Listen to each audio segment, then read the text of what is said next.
la constatation des inégalités, inégalités de fait, inégalités matérielles, inégalités réelles, inégalités économiques, inégalités sociales, n'induit pas nécessairement une relecture du principe d'égalité.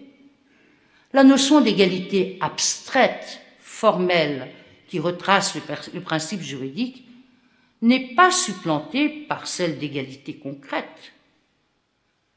Plus exactement, interfère, c'est là encore un glissement, une définition concrète des domaines où le principe d'égalité devrait s'appliquer de manière effective. C'est cette approche qui justifie les interventions législatives et réglementaires des pouvoirs publics destinées à réduire les inégalités, alors même que ces inégalités sont le produit, le résultat de décisions politiques et de choix économiques qui ont influencé la production juridique. C'est ainsi que politiques publiques et options économiques ayant partie liée sont déterminées en droit les inégalités auxquelles il semblerait possible de remédier par la voie d'une égalité des chances, d'une part, et que, d'autre part, sont édictées par la loi des mesures en faveur des personnes défavorisées. Ce glissement, qui survalorise donc le principe de non-discrimination par rapport au principe d'égalité, a été donc renforcé par une substitution insidieuse de la notion d'égalité des chances à l'idée d'égalité en droit.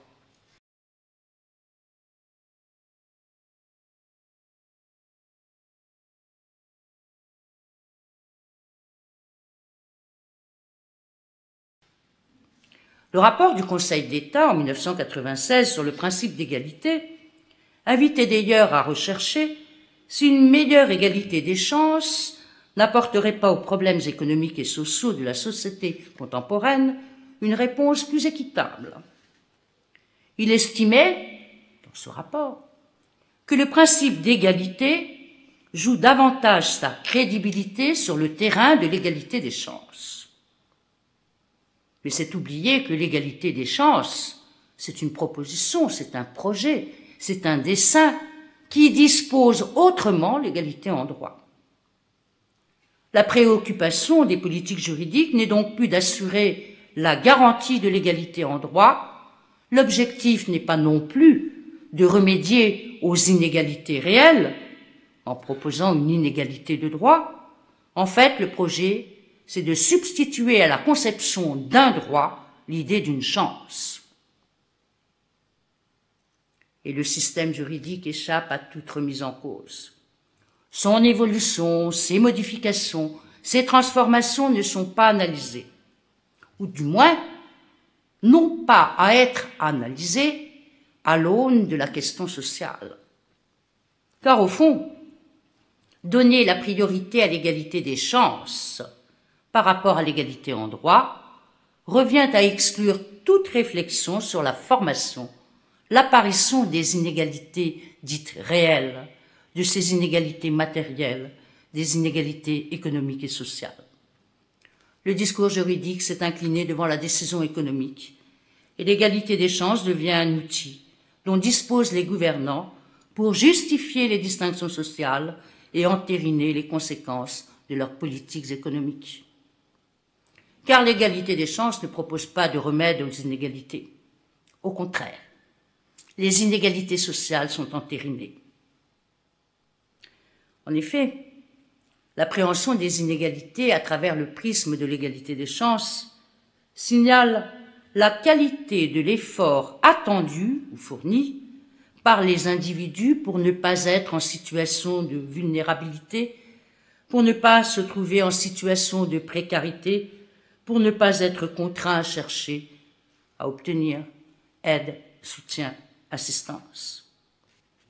Il se trouve que l'égalité des chances est fondée sur le constat de différence de situation. Et c'est ainsi que la chance transforme les droits en des possibilités C'est une ouverture sur la possibilité d'obtenir un emploi, un toit, un bien, un statut, un droit. Et bien loin de l'accès aux services publics ou de l'accessibilité des services publics, est présentée une possibilité d'accès aux droits qui en dérivent, renforçant donc l'introduction de la notion de service universel au détriment de la conception républicaine du service public.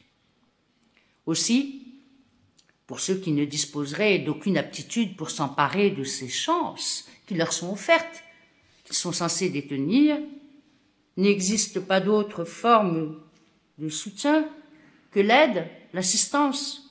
En quelque sorte, l'égalité des chances conforte les situations nées de l'exclusion. Que faire donc pour procéder au rétablissement de l'égalité en droit? Ou si ce n'est pas possible, que faire pour réduire ces inégalités de fait, toujours en tenant compte de ces différences de situation? Mais les pouvoirs publics se sont simplement attachés à définir des catégories de populations, groupes de personnes défavorisées. Ces catégories de personnes défavorisées sont déterminées à partir d'un seuil de ressources, de biens et de revenus fixé par la loi, et celles sont censées devoir bénéficier, je dirais, de secours, d'assistance, de faveurs. En usant de ces expressions, groupe de populations défavorisées, personnes défavorisées, personnes à revenus modestes, tous ces termes étant tirés des lois, les discours juridiques invitent en fait à opérer une distinction entre favorisés et défavorisés, entre nantis et démunis. Et l'approche qui est développée dans ces mesures élaborées à l'adresse des personnes défavorisées ne peut aucunement se référer au principe d'égalité. En effet, les mesures qui sont prises en faveur des défavorisés sont porteuses de dérogations.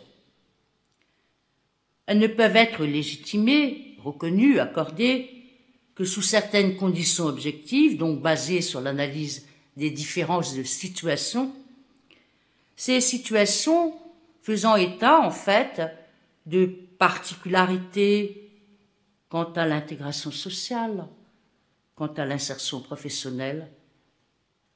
Et l'objectif de ces mesures repose, en fait, essentiellement sur la nécessité d'aplanir les difficultés que ces personnes rencontrent, d'atténuer les détresses qui en découlent.